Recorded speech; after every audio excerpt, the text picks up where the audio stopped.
it'll be 1st and 25. 1st and 25.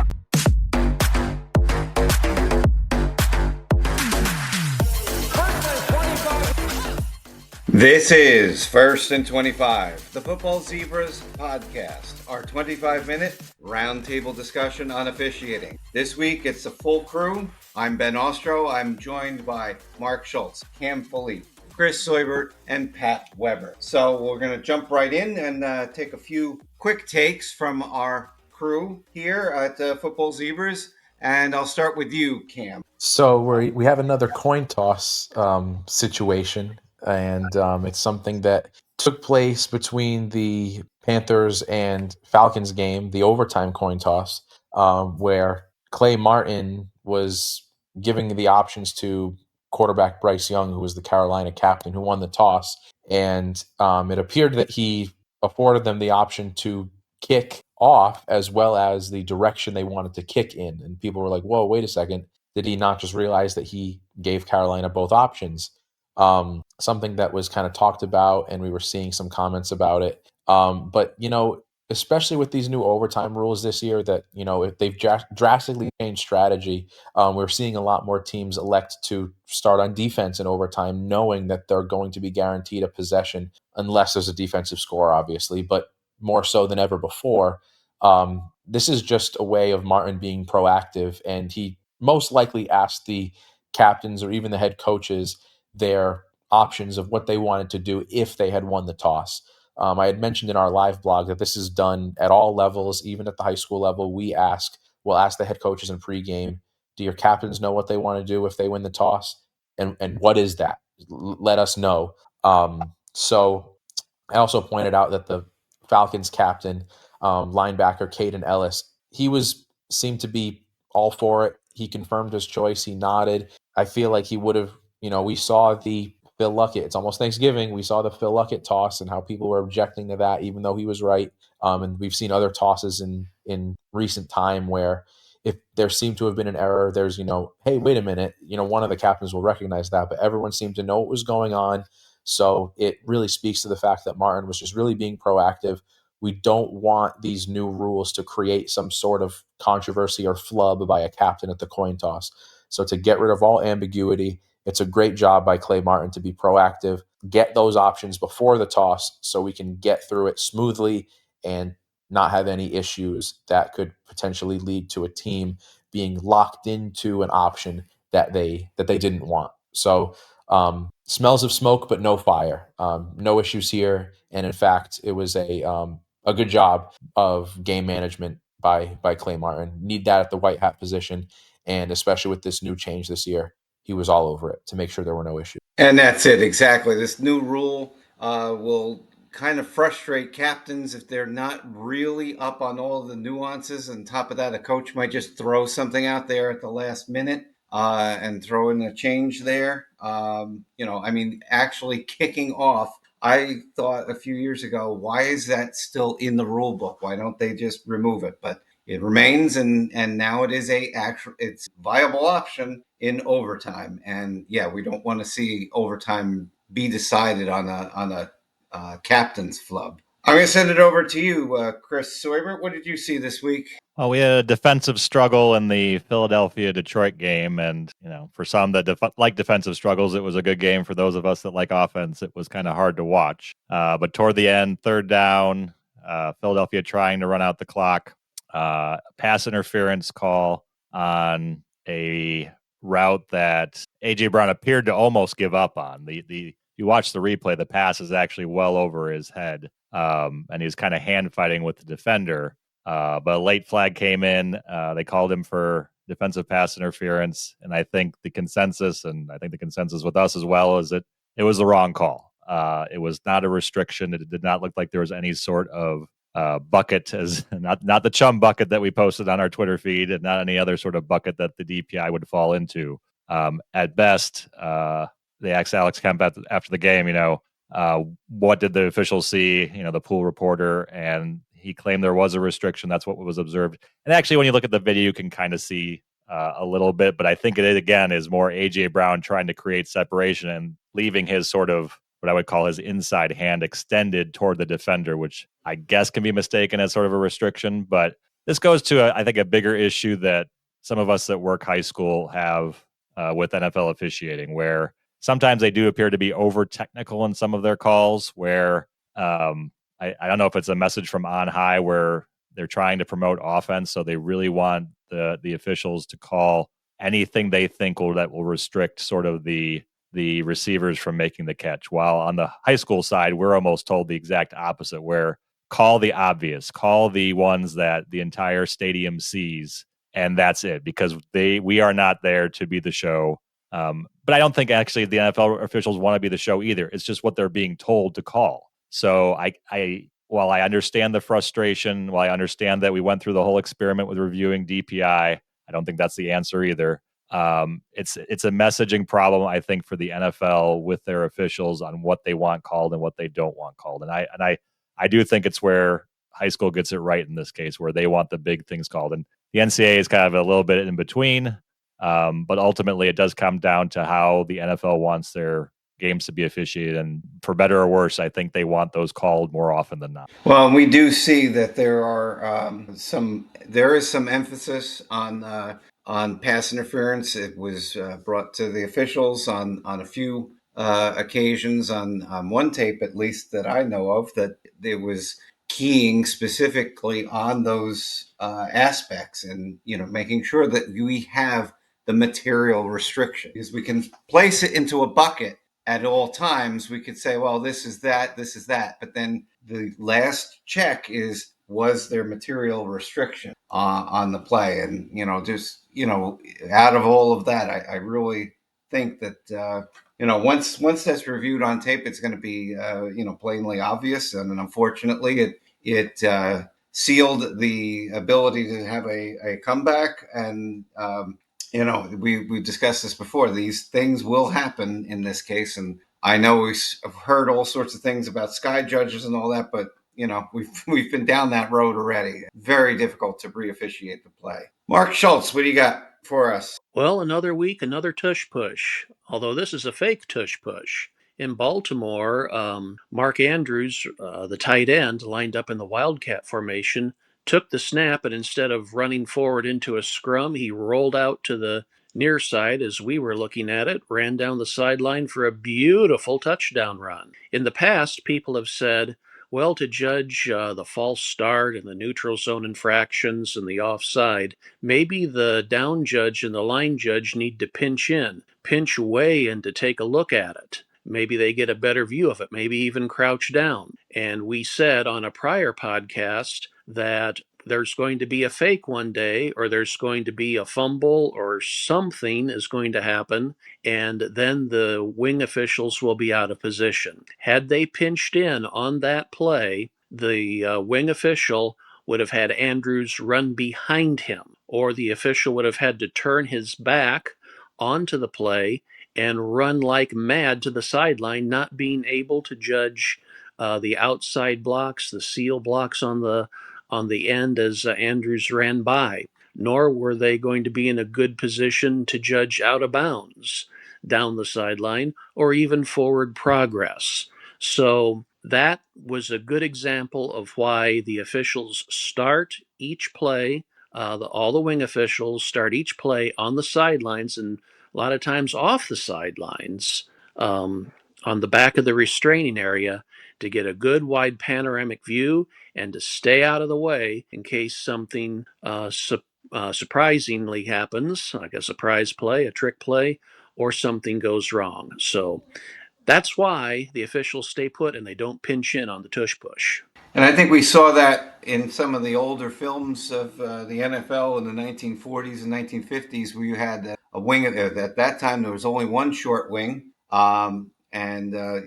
would come out inside the numbers in some cases to officiate the play. And we'll wrap up our quick takes with Pat Weber. Yeah, we had our second spitting incident of the season over the weekend in the game between the Cincinnati Bengals and the Pittsburgh Steelers. Jalen Ramsey and Jamar Chase got into it a little bit. Jalen Ramsey ends up throwing a punch and getting ejected from the game. And in the post game, he claimed that he had been spit on, and Jamar Chase denied it, but video showed clearly that he did indeed spit at Jalen Ramsey. That has resulted in Chase being suspended for a game. In the Jalen Carter incident in week 1, we noted that the umpire did a really good job of being in the area where there was smoke and saw the spitting incident. However, in this case, the spitting was not caught initially, and as we see a lot, the second guy in is the one who got caught. Granted, Ramsey threw a big punch, so that's hard to miss. But now that this has happened again and video caught Chase, he's being suspended. One interesting thing that I saw from Florio at Pro Football Talk, I think is the one who put it out there, but Jalen Carter never actually appealed his suspension with time served that he got from the league. So now that Chase is appealing, he could point to the fact that there is not a strong precedent of spitting lead to a suspension. So we'll see where that goes. Just want to add one quick take on my end, where we have a bunch of unsportsmanlike conduct penalties for celebrations or post-play activity, and they're not even pointed at players. We had like a nose wipe gesture, which was specifically sent out to players on tape, that they don't want to see that sort of thing as part of the celebration. So it's known, and then it's flagged immediately. On Sunday night, we had players jump onto the goalpost.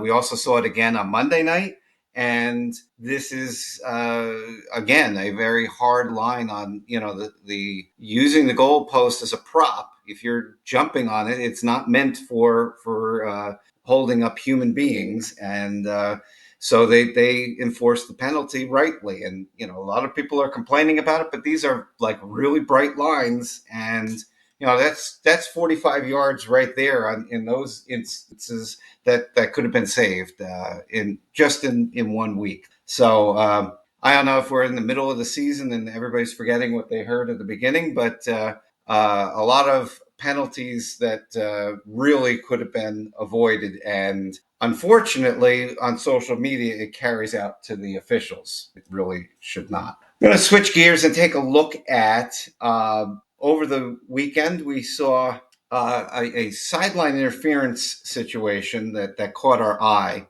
And we originally reported it that where it was part of a double foul. So Broncos had intercepted the pass, and after that, there was a blindside block. Further down during the play, there was sideline interference where Sean Payton, once again, drawing a penalty, but he interfered with down judge Derrick Bowers, who was coming down the sideline. He lands on the field and is now really out of officiating the interception return. And we thought it was a little odd that the penalty for the sideline interference was declined, because we've always known that fouls against an official would be enforced between downs. Basically what that is you take care of everything else from the previous play, all the penalties from the previous play, enforce that. Then you set the stakes and put then assess the between downs foul. So in this case, it would have put it further back. And that's why at the beginning of the podcast, you hear 1st and 25 being yelled out by several officials, because that's a situation where it's a 1st and 10 and the 15 yards are taken back from it between down. So the interesting part that we found out after asking around is, yes, it is a foul against an official, but in this case, they took this off of that list, a sideline interference off of that list. To me, that seems to be a big error to have done that, because sideline interference is a little more serious than, oh, you got in the way. So I'm going to throw this out to you guys on your opinions on sideline interference being just one of the fouls that can mix in with the live ball fouls. And in this case, it was declined. Ben, I kind of share your opinion. I can see why the NFL maybe classifies this as different, because it's not in the same area as shoving an official or, intentionally physically contacting them or going after them in an unsportsmanlike way. They just kind of got caught in the wrong place. However, as we all know on this that work the sideline, there is a nice big wide white stripe that is for the officials and the officials only. And it is a safety issue for us to be able to keep our eyes on the field and move up and down the sideline and officiate the play and not have to worry about running into somebody. And it should be so simple to stay out of that area that I really don't think they should differentiate that and make it a lesser penalty. I also agree that, and it is enforced at the high school level. It's always enforced, and I think it should also be enforced at the NFL level. But who am I? I'm not on the competition. But it can be a very dangerous situation, not only for the officials but for the coaches. There was in my area there was a wing official who was running down the sideline and ran into one of the assistant coaches that was in the white, and he was shall we say, of retirement age by several years, and he got hurt. The official was okay, but the older assistant coach gentleman got hurt. So it's dangerous not only for the officials but also for the coaches. And I had to feel for Derrick Bowers because in week 1 last year, 2024, a play landed in his lap. It wasn't sideline interference. The players just crashed into him, and out of bounds flying he went. And he was hurt, and he missed the rest of the season. But then again, another sideline collision, and thankfully he wasn't hurt. I don't think Sean Payton was intentionally trying to gain an unfair advantage. I think he was just absent-mindedly standing in the white. Some coaches do like to get as close to the field as they can. And sometimes at the high school level, a veteran coach might test a wing official and stay in the white. You could call it a measuring contest, shall we say. And whose sideline is this? Is this the 25-year-old rookie's sideline, or is this the 55-year-old state Hall of Fame coach's sideline? Draw that line. That sideline, that area of white, at all levels of officiating is yours. Enforce it. Flag it if you have to. My goodness, that was as close as Mark has ever gotten to cursing on the podcast. But as a wing official, and I see these happen a lot when there's a change of possession. So there's excitement on the sideline. People are jumping up and down. They get overzealous. They get in that area. But at the same time, the officials are kicking it into reverse mechanics. They may already be behind because of the abrupt change in play. So, Cam, you've worked on the wings there. Put us down on the field. You're looking out onto the field. I'm sure there's like some apprehension that you're running into a space that you have no vision on. Yeah, absolutely. And it happens a lot. It's something that you just, for the newer officials out there, you just need to gain confidence in controlling your sideline. Like Mark said, that Hall of Fame coach, it may be his team sideline, but that 6-foot white area is your area. That is the restricted area for you to operate, for you to work, and no one should be in there. Our general mechanic in Massachusetts is a coach can come out to the numbers to get their play call. Sometimes coordinators, if there are teams on defense, the defensive coordinator will step out and call the defensive scheme. But our general mechanic is once the huddle breaks, everyone's got to be clear from the restricted area. And Ben, it's a good point that you mentioned going into reverse mechanics, because I've seen this as well. A lot of times coaches think, if I'm standing behind the play, the official is not going to be moving in my direction, so I can get a little more space. I can get a little closer.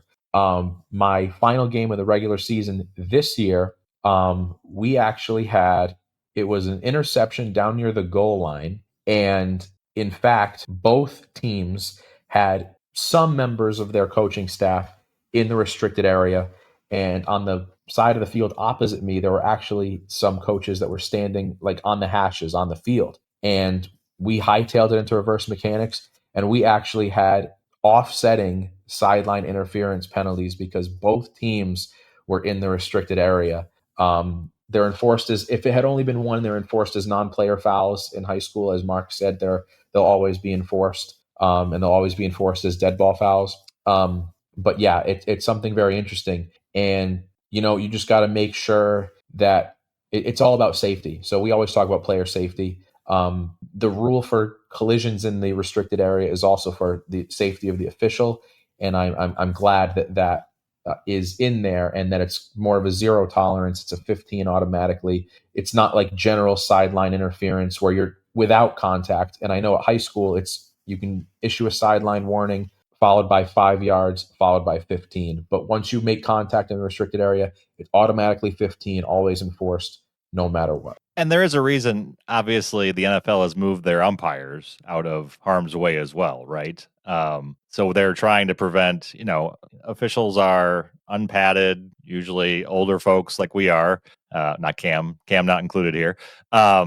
But again, that's if you get hit by a 350-pound linebacker, you are going down and you're going to be injured regardless. And I know some high school or states for high school are looking at moving the umpire out of harm's way as well. I know college has one there, and they still have a center judge in the back. So, it's a problem. And to further Cam's point, we can go back to that the great call last week from the back judge on that one touchdown call. But you could tell from that he's very surprised because, again, in general, officials aren't looking at the ball, so they don't necessarily know where the play is coming from because they're either zoned up or they're looking ahead of a play, and they can be surprised. And every official on the field can be in harm's way, obviously, depending on where the play goes. So, I agree with the sentiment here that this should be left as a foul that's enforced regardless of what else happens on the play. And that's the NFL using their way of enforcing it by doing the between downs enforcement.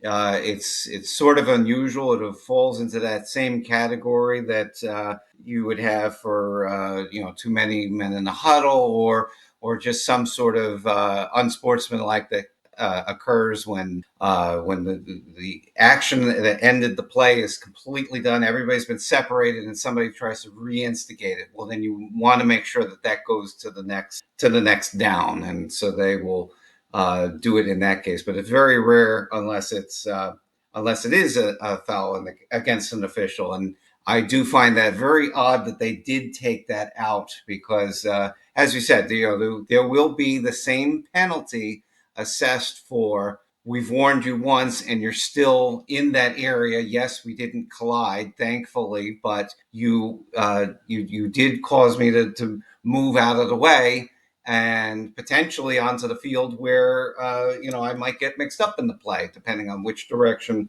it's going. And I think there might have been at the competition committee level thinking that, okay, well, yes, we issue sideline warnings. Are we really going to put it 15 yards plus 15 yards added to the down distance if it's against the offense? And of course, if it's against the defense, it's just it doesn't really have that much of an impact other than the fact that it's guaranteed to be enforced. So I'd like to see them revisit that removal in the offseason. And maybe we'll send in our little letter of recommendation that we get that reinstated there, because I really think that that's something important, that it's just not only that, we got in the way. It's that it is very serious. And you could have concussions, you could have season-ending injuries, or in the case that Mark mentioned, that you could have somebody that ends their career on that sort of collision. And